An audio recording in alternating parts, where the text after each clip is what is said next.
She had exactly 1 coin left to her name. She gave it to a stranger without asking his. She had no way of knowing that the man she'd just fed would soon carry the very name responsible for everything her family had already lost.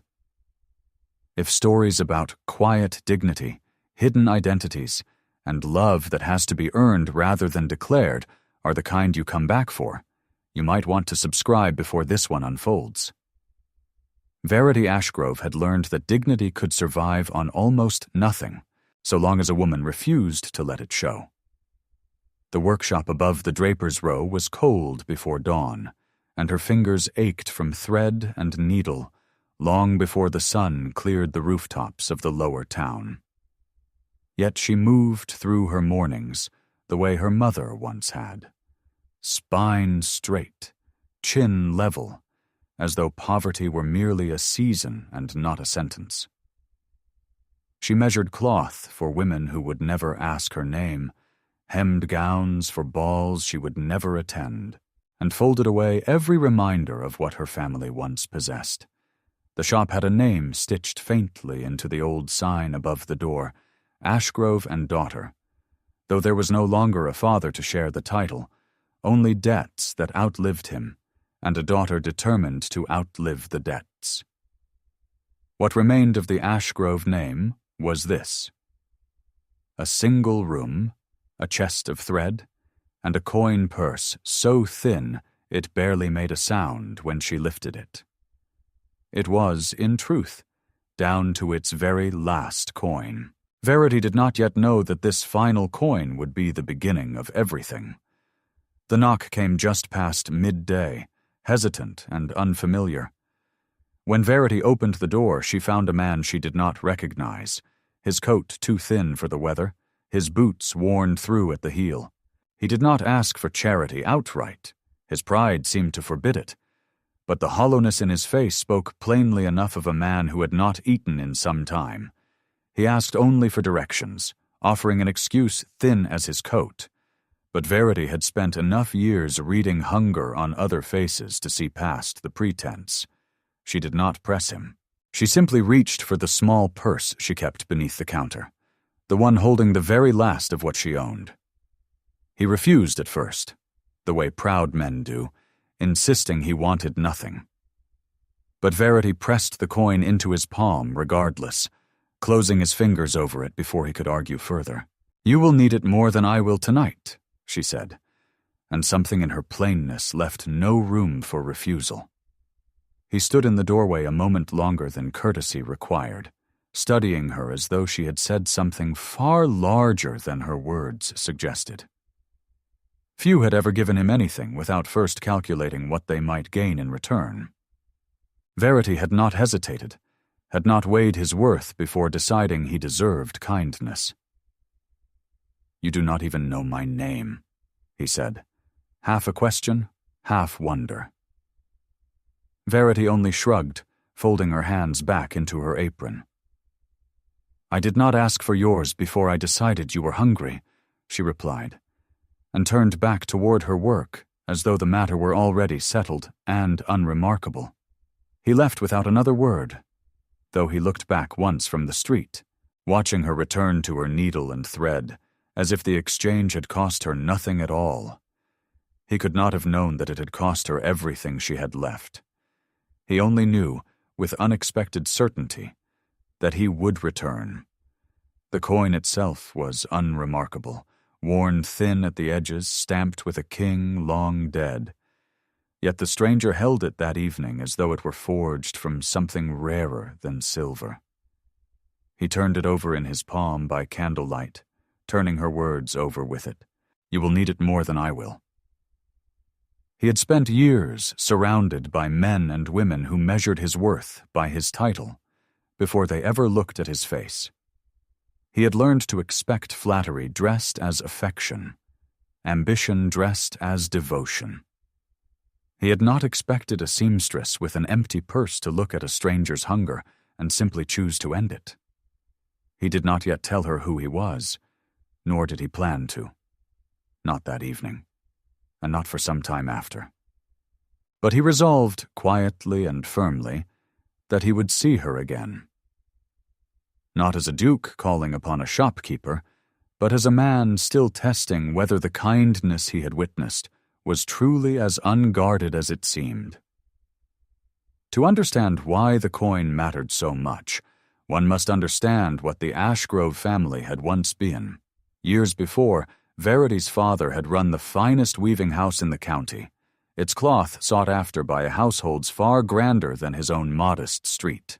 The workshop had been his life's labor, built stitch by stitch over decades of honest work. Then came the ruin, swift, official, and utterly without warning. A debt claimed against the estate, a signature obtained under circumstances no one troubled to explain, and within a season the Ashgrove workshop belonged to the Duchy of Kesterhaven. Verity's father never recovered from the loss. He died believing he had failed the only inheritance he had to give his daughter. Verity had rebuilt what she could from nothing, one commission at a time, in a room far smaller than the one her father had lost. She rarely spoke of Kesterhaven aloud, though the name lived permanently beneath her composure, a wound she had learned to work around rather than one that had ever properly healed. If you're the kind of viewer who stays until the very last twist, make sure you're subscribed. This story is about to take a turn you won't see coming. Verity carried the injustice the way she carried everything else, quietly, without complaint, folded beneath the practical business of surviving.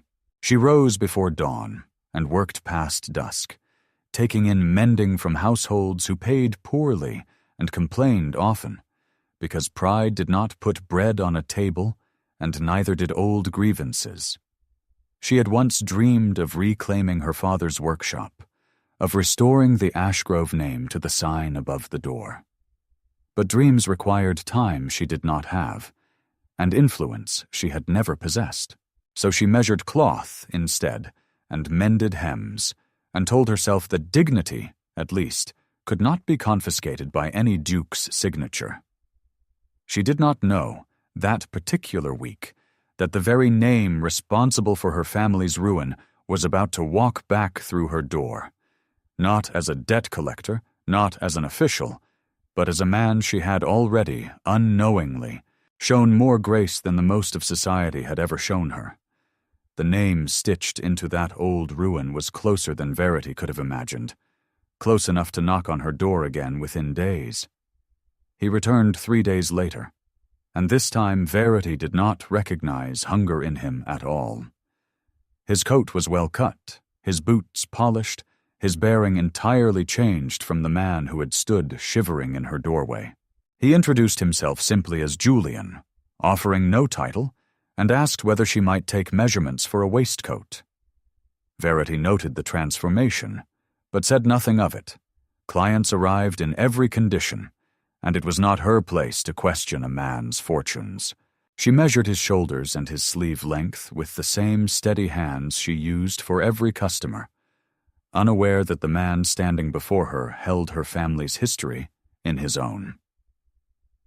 "You seem well recovered," she offered carefully, unwilling to embarrass him by naming what she had witnessed days earlier. Julian only smiled, something unreadable behind the expression. "I had help," he said, "from someone who asked for nothing in return." Verity did not think to wonder who that someone might have been.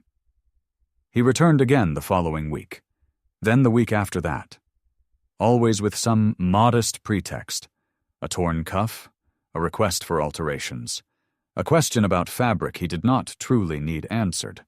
Verity began to expect him without quite admitting it to herself, and found she did not mind the interruption to her solitary days. She still did not know his surname, nor the house he belonged to, nor the reason a gentleman of evident means kept returning to so humble a shop. She assumed, if she considered it at all, that he was simply a man of modest standing who preferred her honest work to the flattery of grander tailors. She could not have imagined that the man she now greeted by his given name, the man whose coat she mended with unusual care, was Julian Rothesay, Duke of Kesterhaven, the very title stamped upon the papers that had once stripped her family of everything they owned. By the third week, Julian's visits to the workshop above the Draper's Row had stopped needing any pretext at all, though he still invented one out of habit, a button that wanted resetting, a hem that had never actually come loose, a coat he claimed fit poorly, though it fit him perfectly well. Verity had long since stopped questioning the frequency of his errands, though some quiet part of her noted that no gentleman of ordinary means required quite so many alterations in so short a span of time. What she did not yet understand was the particular hunger that drew him back, again and again, to a room that smelled of chalk and thread and lamp oil rather than perfume and polished marble. Julian had spent the whole of his adult life surrounded by rooms built to impress him, drawing rooms arranged for his comfort, conversations shaped around his title, women positioned like pieces on a board awaiting his selection.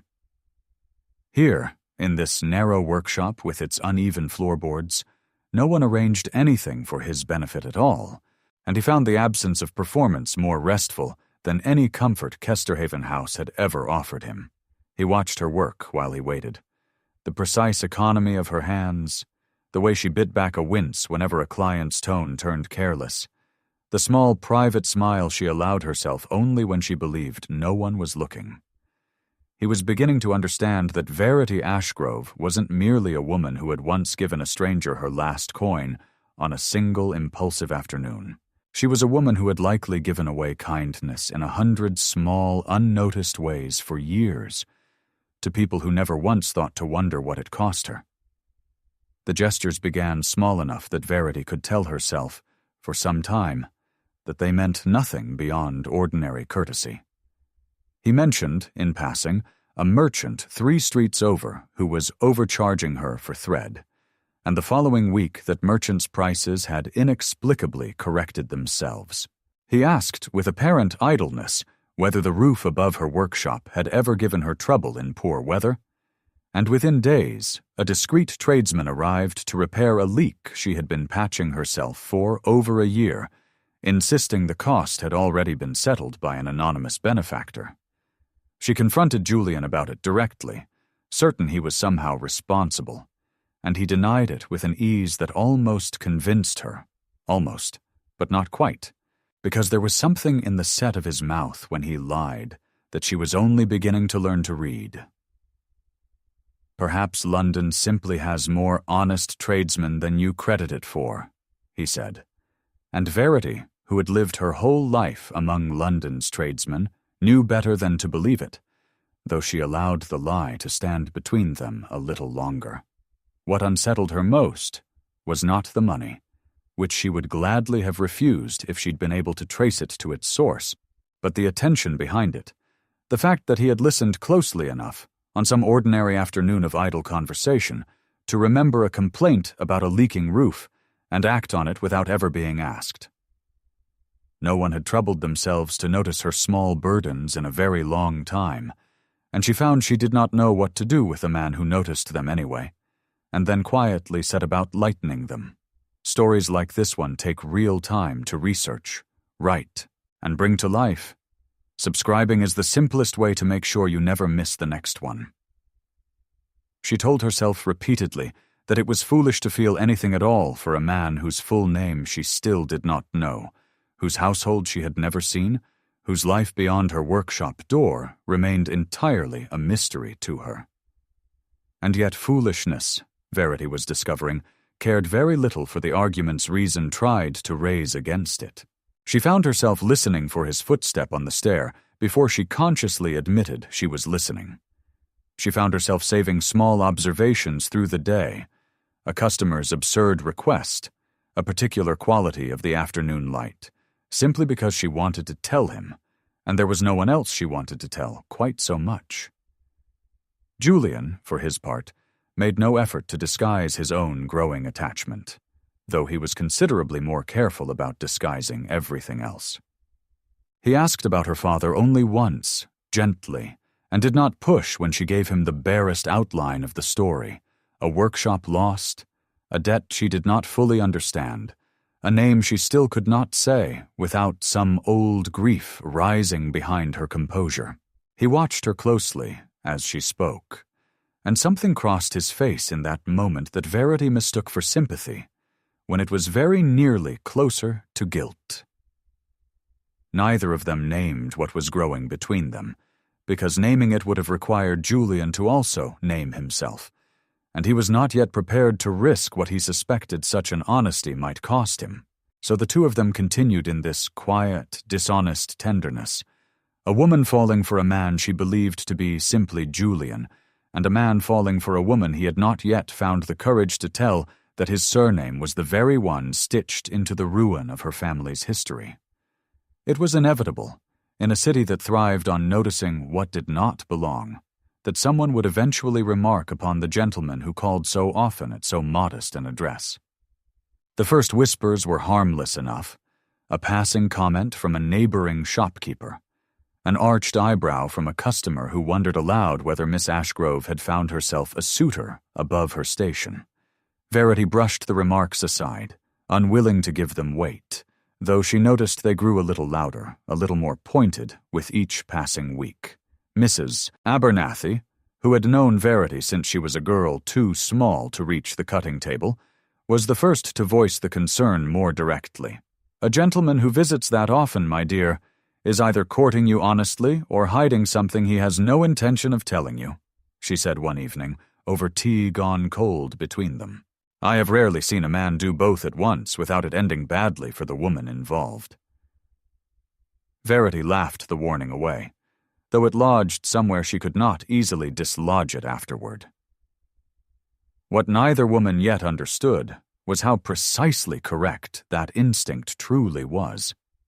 That the gentleman in question was hiding something considerably larger than an inconvenient courtship, something with a name and a seal that belonged to the very institution that had stripped the Ashgrove family of everything it once possessed. The gossip, harmless as it seemed on the surface, was the first thread in a pattern that would soon begin to unravel far more than anyone's reputation. Elias Crandall received word of the workshop gossip through channels far more official than idle neighborhood chatter, and the news struck him with considerably more alarm than a passing rumor typically warranted. As the man who had once managed the Duchy of Kesterhaven's affairs, and the man who had quietly engineered the very transaction that stripped the Ashgrove family of its workshop years before, Crandall understood better than anyone precisely what risk lay dormant in any prolonged closeness between the young Duke and a woman bearing that particular surname. He had spent years believing the matter thoroughly buried, the falsified debt, the coerced signature obtained from a grieving man too broken to fight back, the small fortune Crandall himself had quietly redirected before handing the workshop's confiscation over to a duchy too young and too trusting to question his figures. Julian had been barely more than a boy when it happened, easily persuaded that the family's ruin was simple misfortune rather than deliberate theft, and Crandall had built the rest of his comfortable life upon that persuasion, holding steady. Now, with the Duke inexplicably drawn back again and again to the very shop that misfortune had created, Crandall felt the old foundation shift beneath him for the first time in years. If Julian ever learned the truth, not the sanitized version Crandall had fed him as a young heir, but the full and ugly reality of what had been done and why, there would be no comfortable retirement waiting at the end of this. There would only be ruin, considerably more thorough than anything he had ever visited upon the Ashgrove name. Somewhere across the city, a man who believed his secret safely buried was about to learn that buried things rarely stay that way. Crandall did not confront Verity directly, understanding correctly that a direct threat would only sharpen her suspicion rather than dull it. Instead, he arranged to encounter her outside the workshop one evening, framing the meeting as a courtesy call from a concerned civic gentleman, and delivered his warning wrapped so carefully in politeness that she nearly missed the threat folded inside it. "A woman in your position," he said, studying her with an attention that felt more clinical than kind. Would do well to consider how quickly a gentleman's interest can become a scandal that only she is left to answer for. Verity asked, quite reasonably, what business a stranger had commenting on her acquaintances at all, and Crandall's smile thinned into something considerably less pleasant before he recovered it. He offered no name of consequence, only a vague allusion to old friendships within the Kesterhaven household, and a suggestion, delivered as concern, though it landed as intimidation, that certain doors, once opened, could not always be closed again without considerable damage to everyone involved. She did not understand the warning's true shape, only that it unsettled her more than its vague words alone should have managed. She said nothing of the encounter to Julian, uncertain how to explain a threat she could not fully name, delivered by a man whose face she did not recognize and whose purpose she could not yet trace.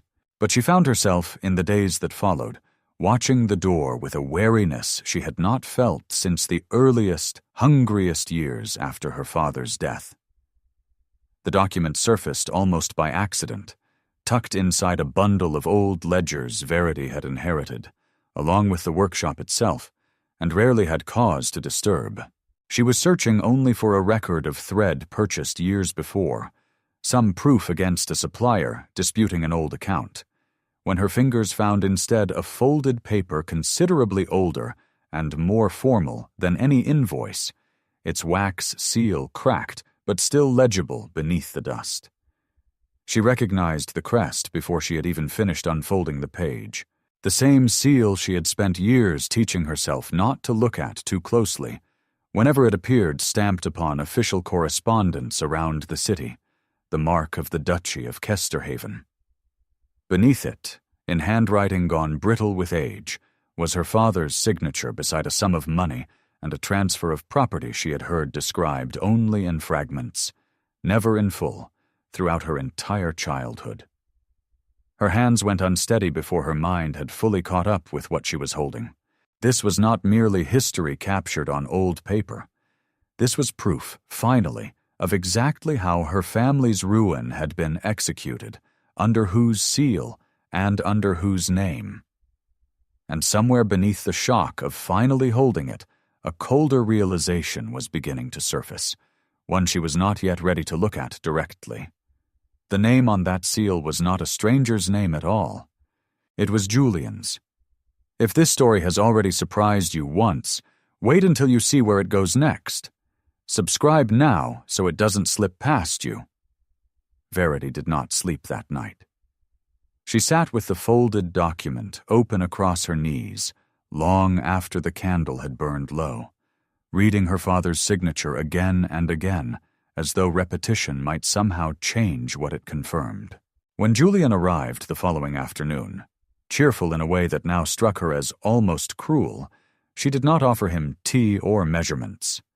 She simply set the paper on the counter between them, and asked him, in a voice she barely recognized as her own, to explain what his name was doing on a document that had destroyed her family. She watched something in his face collapse in real time. Not confusion, not innocence, but the particular stillness of a man who has just been caught in the exact place he most feared standing. He did not deny it. He did not offer some clever explanation to soften the blow. He simply confirmed, quietly and without excuse, that his full name was Julian Rothesay, and that the title beneath it was Duke of Kesterhaven, the very duchy whose seal was pressed into the paper she now held with shaking hands. The silence that followed felt longer than the 3 weeks of his visits combined. Verity had given her last coin to a stranger out of simple, unthinking kindness, and that stranger had turned out to be the very man whose family's actions had left her with nothing to give in the first place. She did not shout. She did not weep. Not yet. She only asked him to leave, and for the first time since he had first knocked on her door, hungry and unknown, Julian obeyed a request from her without argument. The betrayal, Verity felt, was not simple, and that was precisely what made it so difficult to carry. It would have been easier, in some ways, to hate a stranger cleanly, to fold Julian into the same nameless resentment she had carried toward Kesterhaven for years, a title without a face, an injustice without a particular set of eyes she had once found herself trusting. Instead, she had to reconcile the man who brought her small kindnesses and listened to her complaints about difficult customers with the name stamped across her family's ruin, and the two images refused to sit quietly together in her mind. She turned the weeks over in memory, searching for the moment he might have told her, and chosen silence instead. The day he asked about her father, the evening he mentioned the roof repair he'd denied arranging, the countless small exchanges that now felt retroactively poisoned by everything he had chosen not to say. She could not decide which wounded more: that he was responsible for her family's ruin, however distant and inherited that responsibility might be, or that he had spent weeks in her company allowing her to fall for a man who did not fully exist. But Abernathy found her that evening staring at nothing, the document still clutched in her lap, and did not press for explanation until Verity finally offered it in halting, furious fragments. "Then you already know the worst of it," Mrs. Abernathy said carefully, when the story had finished spilling out.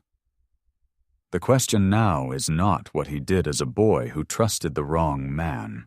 The question is what he chooses to do now, as a duke who knows the truth and cannot claim ignorance any longer."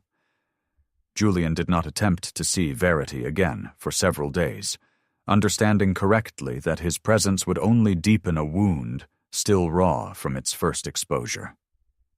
Instead, he returned to Kesterhaven House and began, for the first time in years, actually reading the ledgers his father had left behind, rather than trusting Crandall's summaries of them. What he found, buried beneath years of careful bookkeeping, confirmed something considerably worse than the simple misfortune he had always been told had befallen the Ashgrove family. He had been barely 19 when the transaction occurred, freshly installed as Duke after his father's sudden death, entirely dependent on Crandall's guidance through affairs he did not yet understand.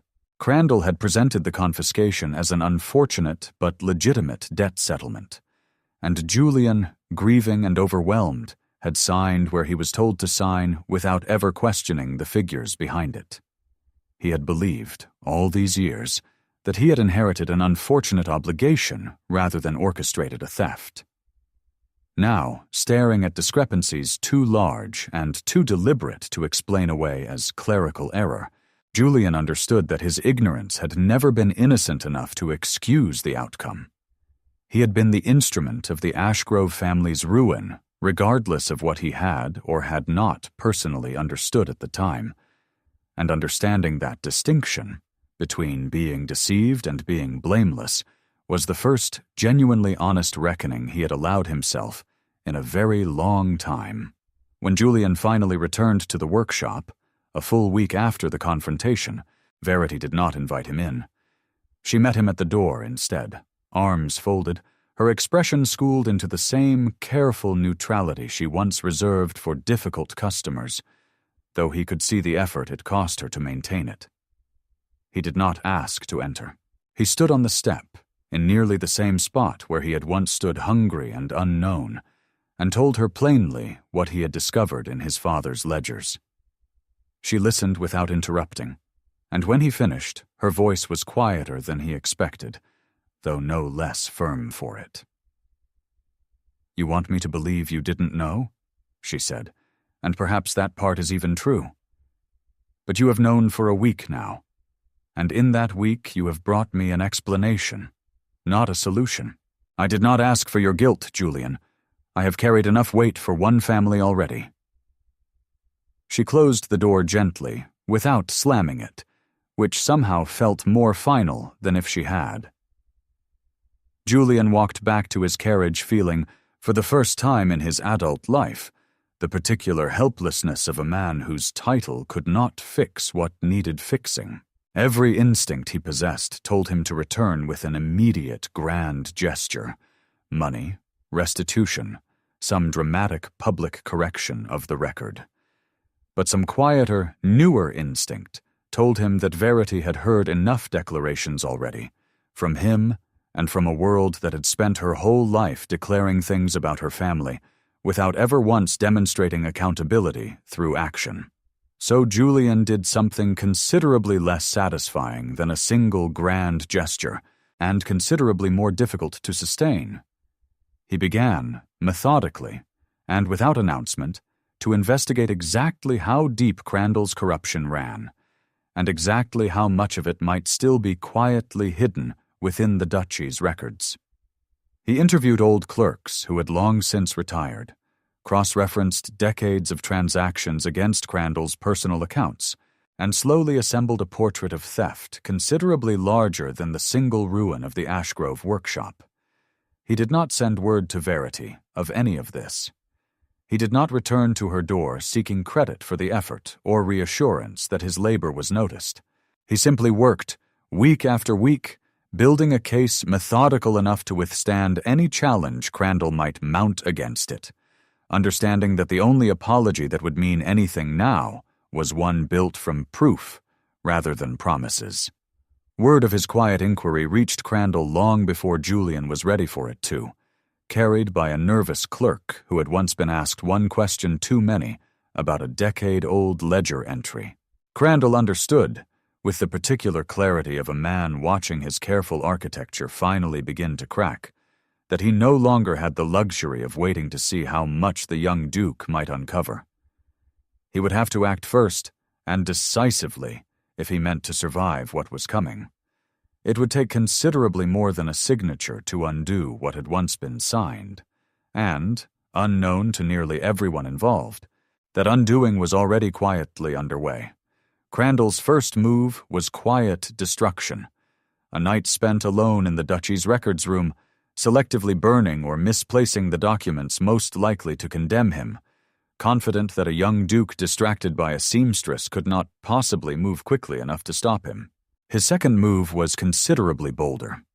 A carefully worded letter circulated among several prominent households, suggesting that the current duke's sudden interest in old transactions was less about justice and more about deflecting scrutiny from his own increasingly public entanglement with a shopkeeper of no standing whatsoever.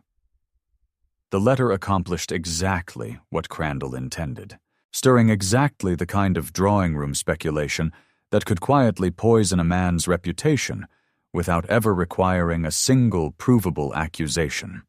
Whispers began circulating that the young Duke of Kesterhaven had grown erratic, perhaps unstable, chasing shadows in old ledgers to distract from an unsuitable infatuation beneath his station.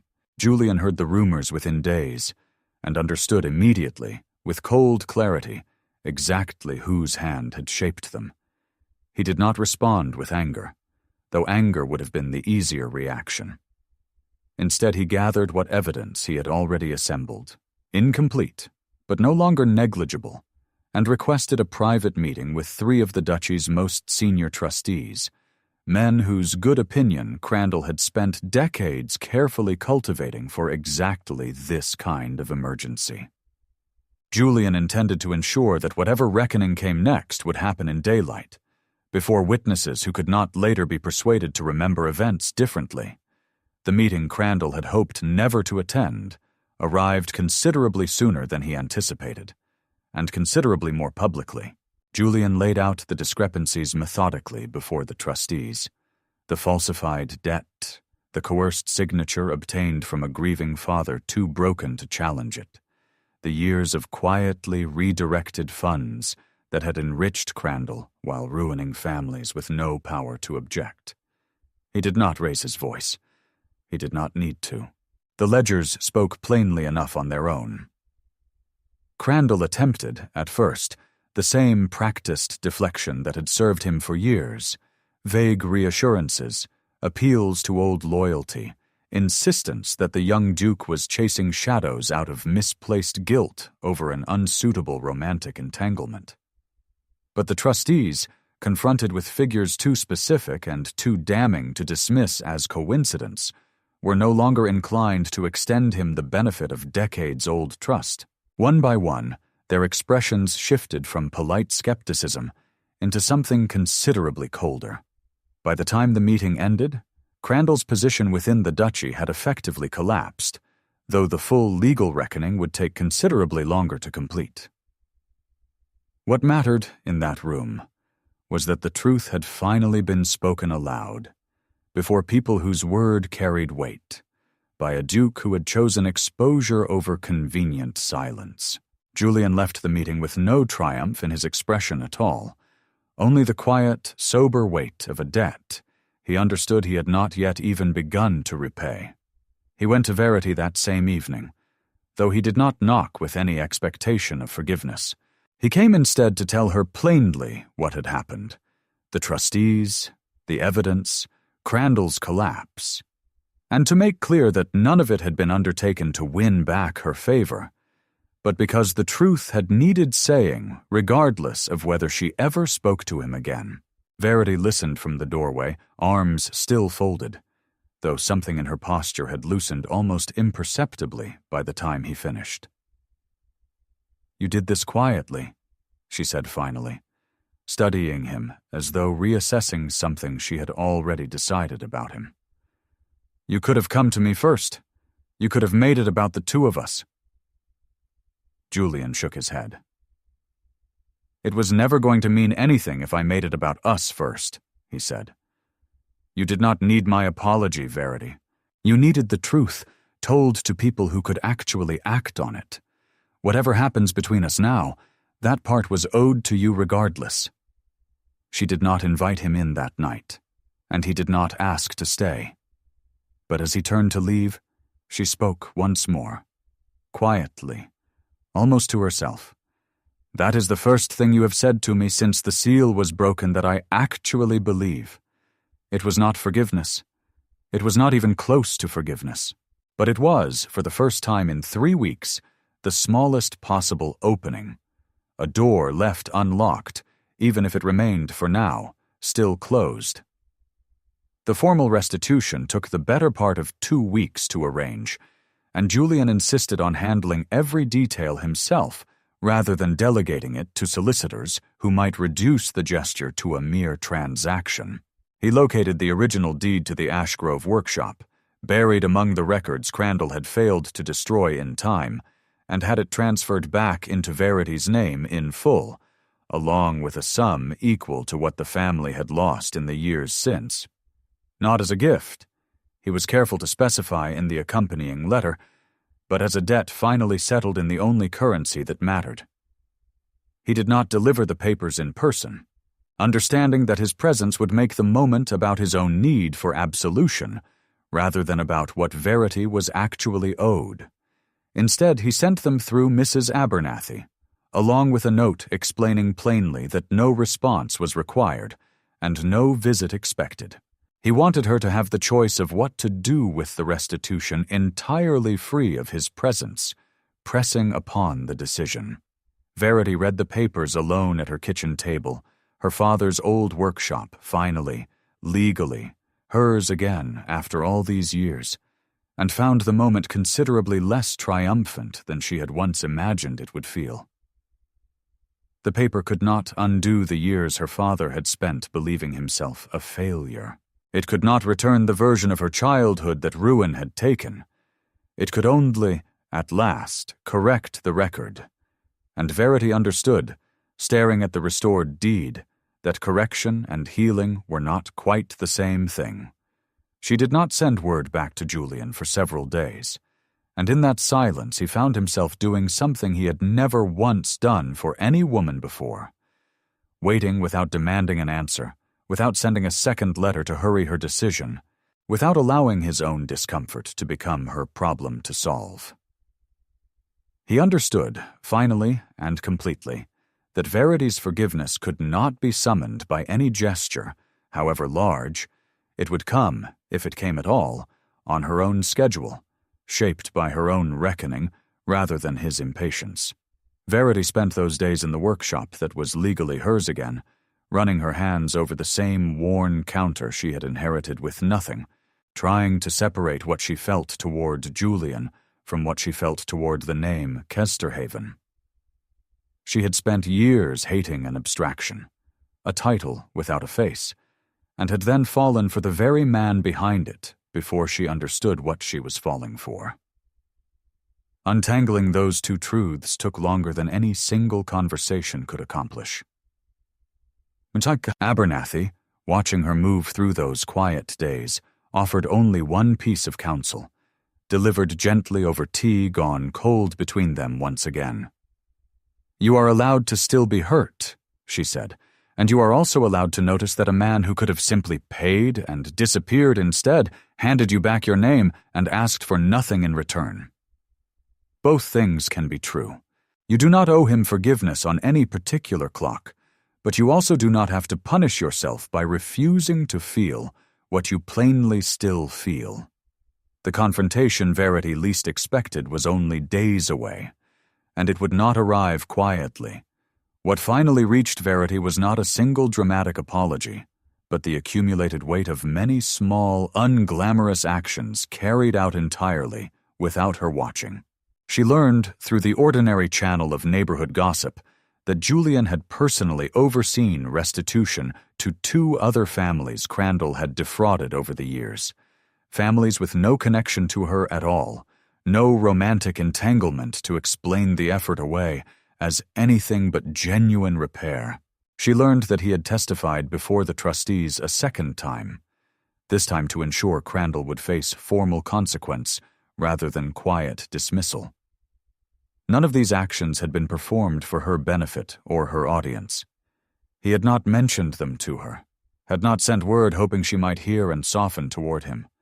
He had simply continued doing the difficult, unglamorous work of correction because the work itself demanded finishing, regardless of whether it earned him anything in return. It was, Verity realized slowly, exactly the kind of proof Mrs. Abernathy had once told her to watch for, not a man asking to be forgiven, but a man behaving as though the debt extended considerably further than her alone. She thought often, in those weeks, of the moment she had pressed her last coin into a stranger's palm without asking his name or his worth. She had judged him then by what he did in that single unwatched moment, not by any title he might have carried. It seemed only fair, she began to admit to herself, to extend Julian the same measure now, to judge the man he had become in these unwatched weeks, rather than only the boy who had once signed papers he did not understand. It was Lady Millicent Grey who forced the matter into the open before Verity had fully decided what to do with her own softening heart. Millicent had long harbored ambitions towards the young Duke of Kesterhaven, and the scandal surrounding Crandall's downfall, coupled with persistent rumors of Julian's attachment to a common seamstress, struck her as an opportunity too useful to waste. At a modest gathering hosted by a mutual acquaintance, Millicent remarked loudly enough for the room to hear that some men, having lost their most trusted adviser, grew reckless enough to attach themselves to women entirely beneath their station, mistaking pity for affection. The comment was calculated to wound Verity publicly, and to remind the assembled company precisely where a shopkeeper's daughter belonged in the social order, restitution, or no restitution. But Julian, who happened to be present, did not allow the remark to stand unanswered. He replied with quiet, unhurried clarity that the woman Lady Millicent described so dismissively had shown him more honest character in a single afternoon than he had encountered in years among people who calculated every kindness for its eventual return. He offered no raised voice, no dramatic defense, only a plain correction of the record, delivered with the same calm he had once used before the trustees. Millicent, finding no foothold in a room that had turned quietly against her insinuation, retreated from the gathering with considerably less grace than she had entered it. The episode accomplished nothing she had intended, and something she had not. It confirmed, before witnesses whose opinions mattered in that world, that Julian's regard for Verity was neither temporary nor born of guilt alone. Word of the exchange reached Verity within a day, carried by Mrs. Abernathy with unconcealed satisfaction. Verity went to Kesterhaven House herself the following afternoon, the first time she had ever crossed that particular threshold, carrying nothing with her but the plain intention to finally say what needed saying. Julian received her in a modest parlor rather than any grand receiving room, as though he understood instinctively that grandeur would only remind her of everything that had once stood between them. She did not waste time on preamble. "I have spent weeks deciding whether I could separate the man from the name," she said, "and I find, finally, that I can." Julian reached into his coat and withdrew something small, wrapped carefully in plain cloth, and placed it in her open palm without ceremony. It was her coin, the very one she had pressed into his hand on that first hungry afternoon, now set within a simple silver frame small enough to hold in one hand. "I have carried this every day since," he said, "not as a debt to be repaid, but as a reminder of the only moment in my adult life when someone looked at me and saw nothing but a hungry stranger worth helping. I did not want to give it back until I had become a man who deserved to have received it in the first place." Verity held the framed coin for a long moment, tracing the worn edge she had once handed over without a second thought, remembering a version of herself who had given away her very last possession, simply because kindness had asked nothing of her but willingness. She looked up at Julian. Not the Duke, not the name stamped across old ruin, but the man who had spent months proving himself through action rather than declaration, and understood, at last, that she wasn't being asked to forget what he had once represented. She was only being asked to see clearly and finally what he had chosen to become instead. "I am not accepting you because you returned the workshop," Verity said carefully, wanting the distinction understood between them before anything else could be settled. "And I am not accepting you because you defended me in front of Lady Millicent, satisfying as that was to hear about secondhand.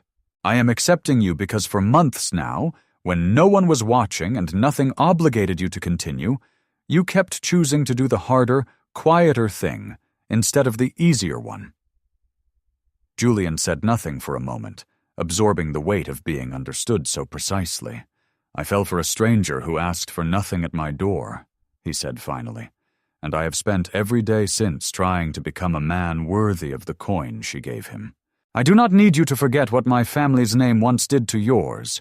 I only hoped eventually that you might let me spend the rest of my life proving I am not the man who signed those papers, nor the boy who never questioned them."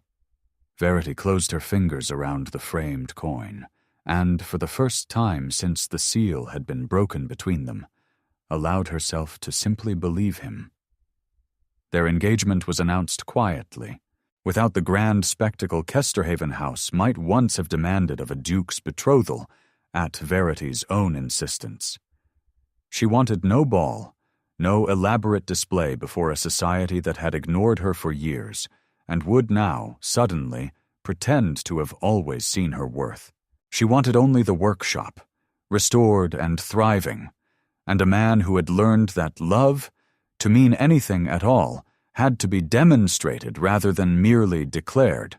The workshop above the Draper's Row reopened within the month, considerably more prosperous than it had ever been under Verity's solitary management, though she insisted on continuing to work the counter herself several days a week, regardless of her new position.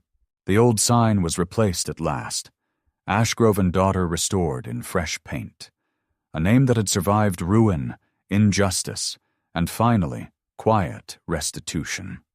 Julian was often found there in the afternoons, no longer disguising his visits with invented errands, simply present in the ordinary, unremarkable way of a man who had chosen honesty over performance. The framed coin sat on a small shelf near the workshop's front window, visible to any customer who troubled to notice it, though only Verity and Julian ever knew its full story. It had begun as the very last thing a desperate young woman had to give, offered to a stranger without calculation or expectation of return. It had become, months later, proof that the truest measure of a person was never the name they carried, but the choices they made when no one stood ready to reward them for making the right one. In the years that followed, Verity would sometimes tell the story to her own apprentices, though she rarely mentioned the title attached to the man in it, preferring instead to emphasize the lesson she had learned herself, that dignity given freely, even at one's lowest moment, has a way of returning transformed, and that love worth keeping is never the kind that announces itself loudly, but the kind proven quietly, coin by coin, choice by choice, until trust is rebuilt on something considerably sturdier than words alone. If this story moved you, the best way to thank us is simple: subscribe. Every subscription is what allows me to keep researching, writing, and producing stories like this one. So if you want more, hitting that button is genuinely what makes it possible. If you were in Verity's place, would you have given that stranger your very last coin? Or would his hunger have needed to prove itself first? Tell me in the comments.